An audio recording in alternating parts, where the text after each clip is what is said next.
Merhabalar, kanalıma hepiniz hoş geldiniz. Kanalımdan kucak dolusu selamlar, sevgiler sunuyorum. Evet, yine güzel bir tığ örgü çalışması ile sizlerle birlikteyiz.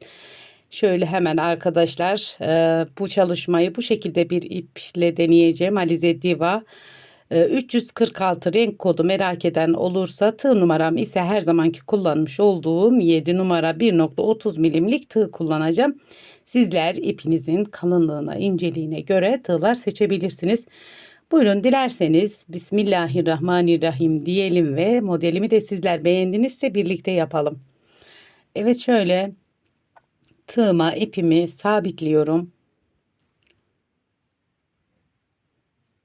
Burada 5 tane zincir çekiyoruz. 1, 2, 3, 4 ve 5.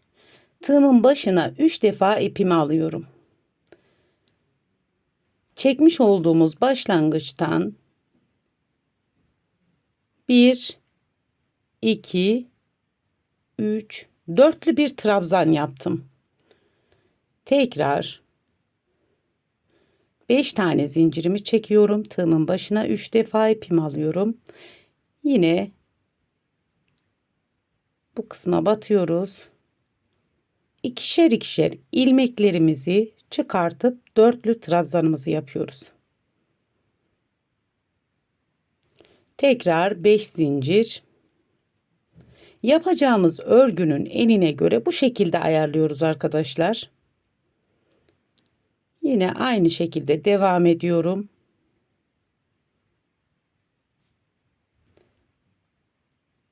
Küçük kutucuklar oluşturuyoruz. Yani modelimize zemin hazırlıyoruz. 5 tane zincir, tığımın başına 3 defa ipimi alıyorum. Çekmiş olduğum kısımdan dörtlü trabzan yapıyorum.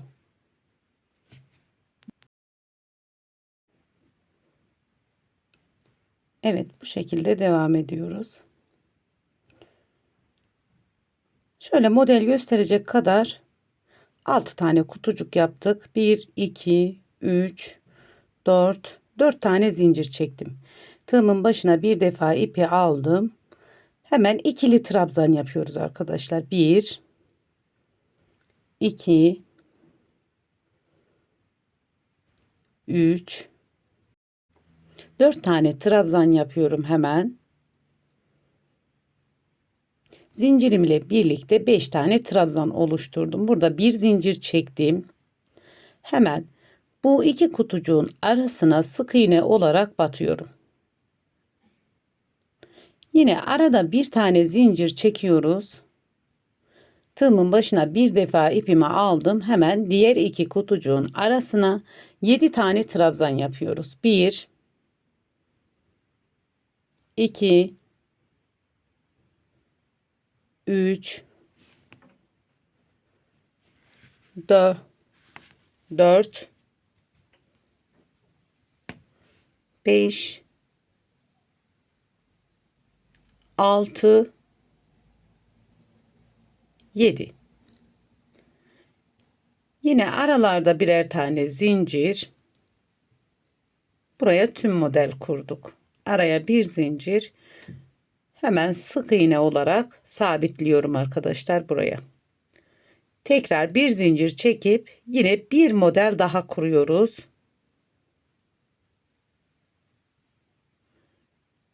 Buraya da 7 tane trabzan yapıyorum yine. İkili trabzan. 1, 2, 3, 4, 5, 6, 7.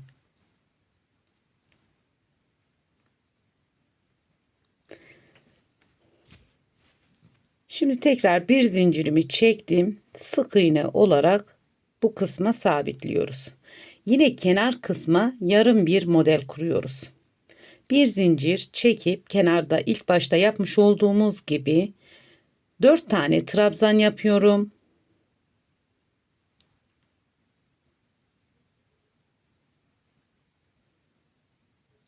Bir, 2, 3, 4. Şimdi diğer kenarda da 5 tane zincirimizi de sayıyoruz. Bir tane daha yaptım. Toplamda 5 trabzan yaptım bitiş noktasında. Evet, bu sıramızı bu şekilde tamamlıyoruz. Devam ediyorum. Bir zincir çektim. Sık iğne olarak ilk trabzanıma battım. İkinci sıramızda tekrar bir zincir çektim. Tığımın başına 4 defa ipimi aldım arkadaşlar. Hemen görünen iki dolgunun arasındaki boşluğa giriyorum. İkişer ikişer ilmeklerimi çıkartıyorum. 1, 2, 3, 4, 5'li bir trabzan yaptık. Tekrar arada bir zincir çektim. Tığımın başına 1, 2, 3 defa bu sefer ipimizi aldık. Hemen çekmiş olduğumuz 5'li trabzanın dibinden bu şekilde tekrar bu sefer 4'lü trabzan yapıyoruz. Şöyle bir görüntü. Bir zincir, tığımın başına yine 2 defa doluyoruz bu sefer. Yine aynı şekilde 4'lü trabzanın dibinden 3'lü trabzan yapıyoruz. Bir zincirimi çekiyorum arada. Tığımın başına bir defa ipimi aldım. Yine aynı şekilde ikili trabzan yapıyoruz bu sefer. Tekrar 1, 2, 3 tane zincir çekiyoruz. Tığımın başına ipimi alıyorum. Hemen ikili trabzanın dibine batıyorum. Yine ikili bir trabzan yaptım. Şöyle bir görüntü. Bir zincirimizi çektik. Tığımın başına bir defa ipimi aldım. Yine hemen bu diğer yapmış olduğumuz trabzanın karşılığından batıyorum. Şöyle bakın. Evet. Arada bir zincir. 1, 2, tığımın başına ipimi aldım. Diğer trabzanımın karşılığına batıyorum. Tekrar bir zincirimi çektim. 3 defa tığımın başına ipimi aldım.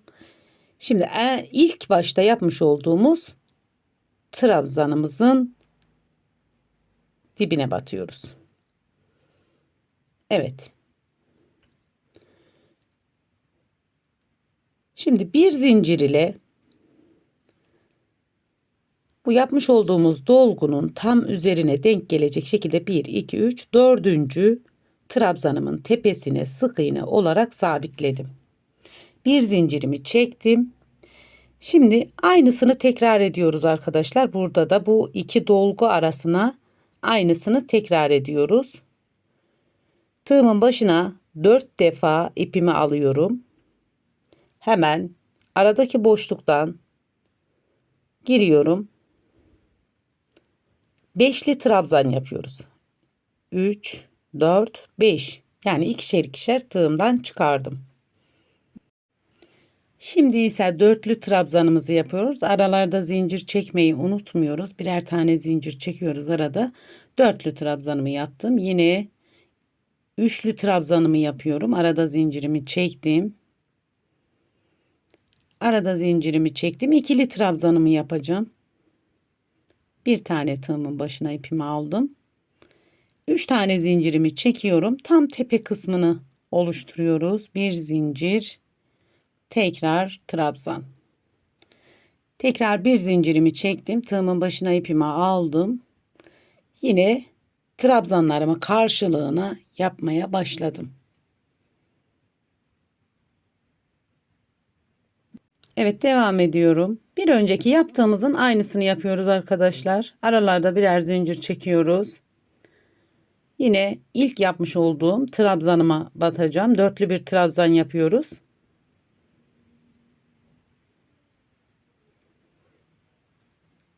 Arada bir zincirimi çekiyorum. Yine bu sıradaki 4. trabzanımın tepesine sabitliyorum sık iğne ile. Arada bir zincirimi çekiyorum. Yine aynı bu yapmış olduğumuzun aynısını tekrarlıyoruz. Evet, hemen yaptım arkadaşlar ben. Bir zincir ile en sondaki kısmı sık iğne ile sabitledim. Yani ikinci sıramızı bu şekilde tamamlamış olduk. Burada 6 tane zincir çekiyorum. Modelimizin 3. sırasına geçiyoruz.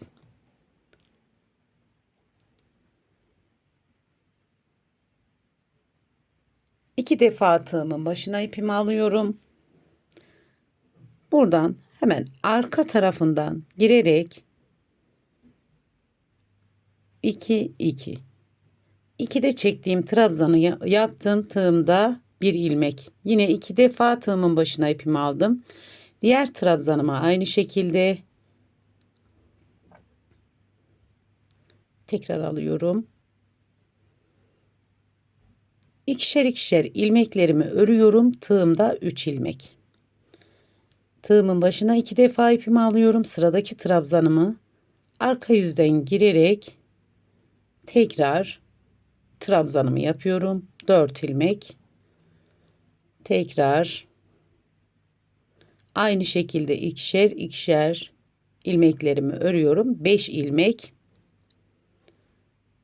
5 tane ilmeğimi tek seferde topladım, kapattım. Burada da bir yarım model oluşturmuş olduk. Devam ediyorum. 1 2 3 4 5 6.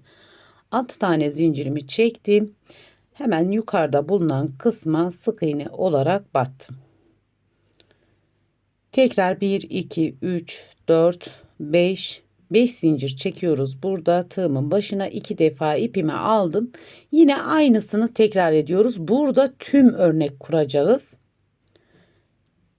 Hemen trabzanımı yaptım. 2 ilmek. Tığımın başına 2 defa ipimi aldım. Diğer kısma geçtim. İkişer ikişer ördüm. 3 ilmek. Tığımın başına 2 defa ipimi aldım. İkişer ikişer ördüm. 4 ilmek. Tekrar 5 ilmek. Şimdi diğer kısma atlıyoruz. Aynı şekilde tığımın başına 2 defa ipimi aldım. Diğer trabzanlarımıza geçiyoruz. Hemen şöyle göstereyim. Tekrar ikişer ikişer ördüm. Tekrar tığımın başına ipimi aldım. Diğer trabzanımı örüyorum. Diğer trabzanıma geçiyorum.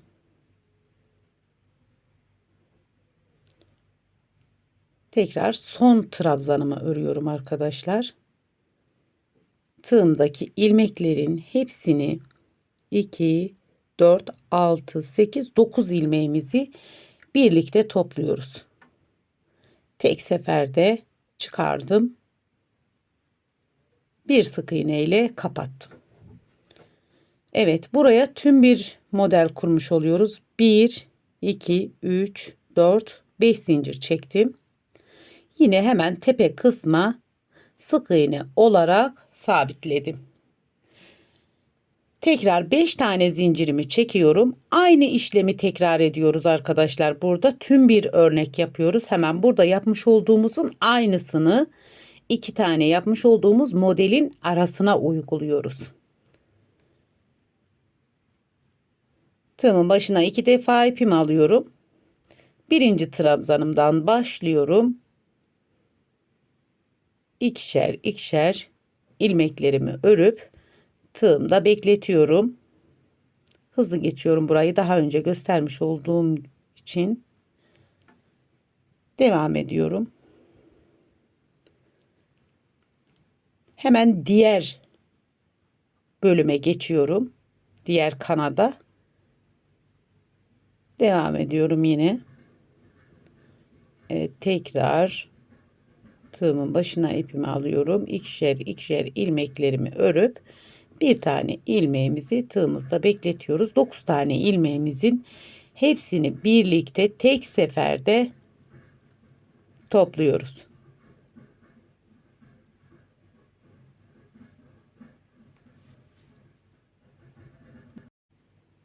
Evet, tekrar 5 tane zincirimizi çekiyoruz.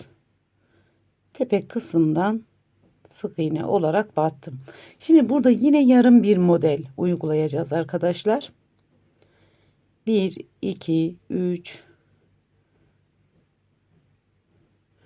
5 tane zincirimi çektim yine.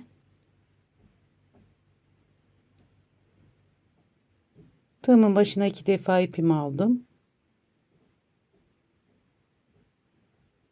Yine yarım bir modelimi yapıyorum.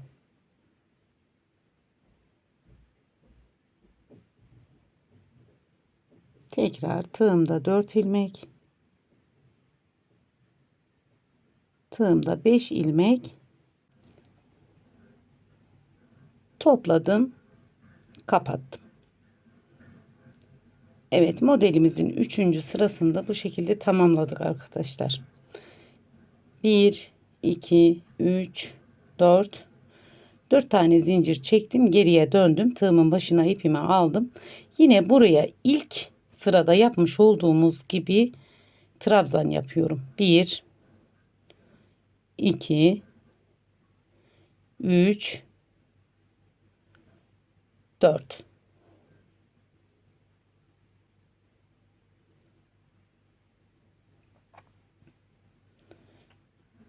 Evet, 4 tane trabzanımı yaptım.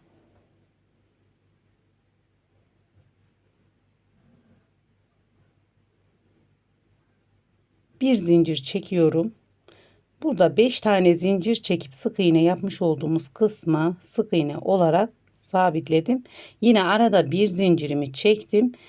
Tekrar model oluşturuyoruz. Yani aslında modelimizin tekrarı gibi bir şey arkadaşlar. Buraya da 7 tane ikili trabzan yapıyorum.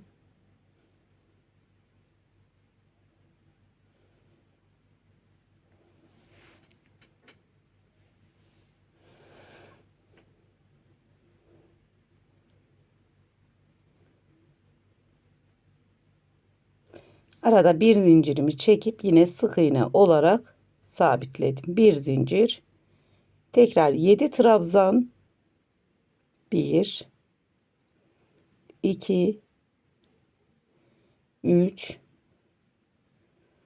4 5 6 7.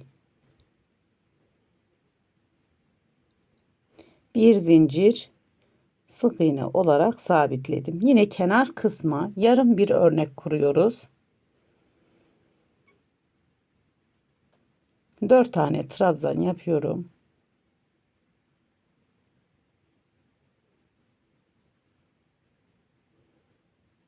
3 4. Yine tığımın başına 2 defa ipimi alıp hemen uzatmış olduğumuz zincire sabitliyoruz arkadaşlar. Son kenar trabzanı olarak ekledik. Evet.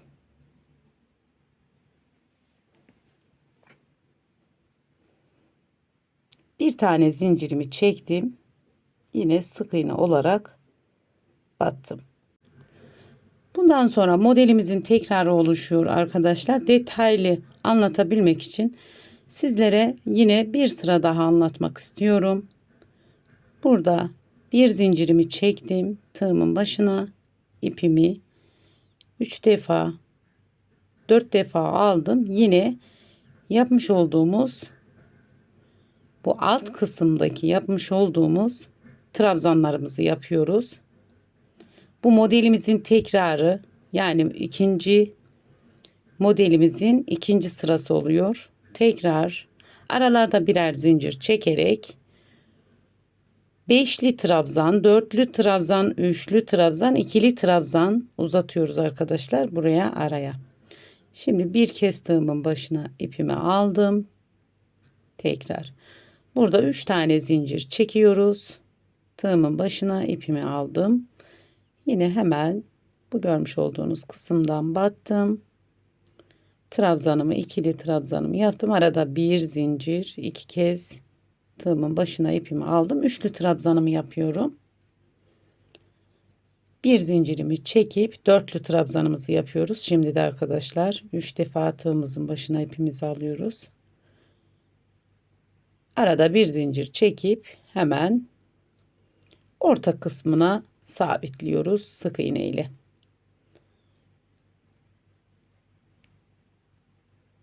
Şimdi sıra sonuna kadar ben öreyim. Burada göstereceğim bir tane püf noktası var. Sadece ikinci sıramızdaki değişikliği göstermek için bu sıramızı sizlere gösteriyorum. Burada zincirlerimi çekiyorum. 6 tane zincirimi çektim. Şimdi bu yapmış olduğumuz kısmın tam tersini yapacağız arkadaşlar.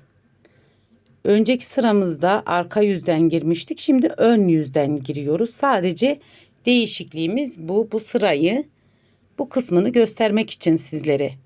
Evet, ön kısımdan giriyoruz. Önceden arka kısımdan girmiştik. Şimdi ön kısımdan devam ediyorum. Burada ilmeklerimizi toplayarak gidiyoruz. Eğer diğer kısmından alırsak ters düşer arkadaşlar. Modelimiz ters düşer. O yüzden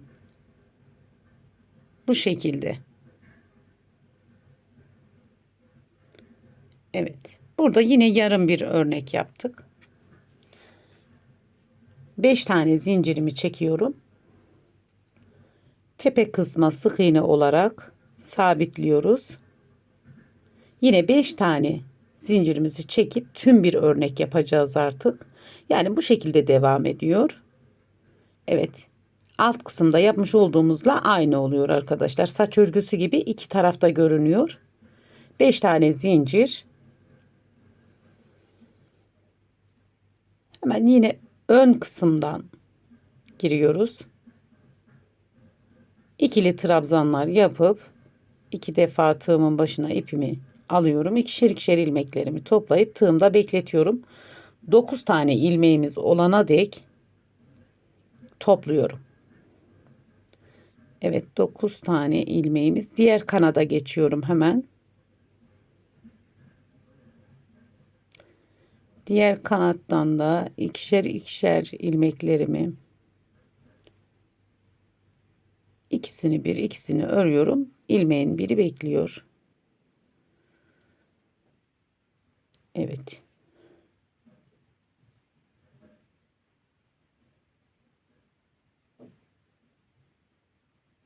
Tekrar.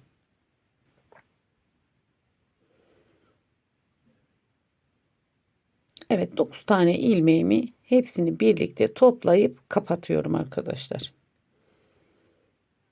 5 tane zincirimizi yine çekip tepe kısma batımımızı yapıyoruz.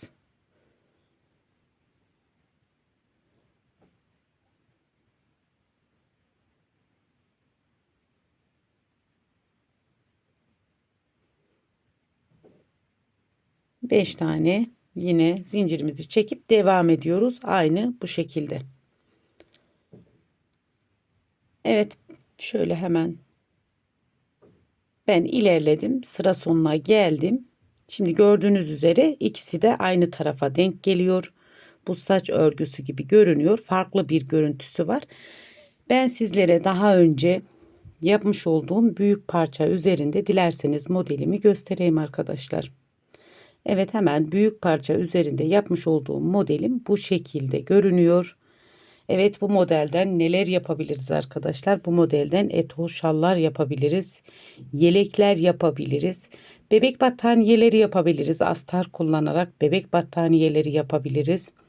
Yani aklınıza gelebilecek tığ işi yakıştırabileceğiniz örgü alanında kullanacağınız güzel bir model diye düşünüyorum. Şöyle farklı açılardan göstereyim. Modelin görüntüsü bu. Arka yüzü de bu şekilde arkadaşlar. Siz istediğiniz farklı iplerde de bu modeli deneyebilirsiniz. Evet, bir videomuzun daha sonuna geldik.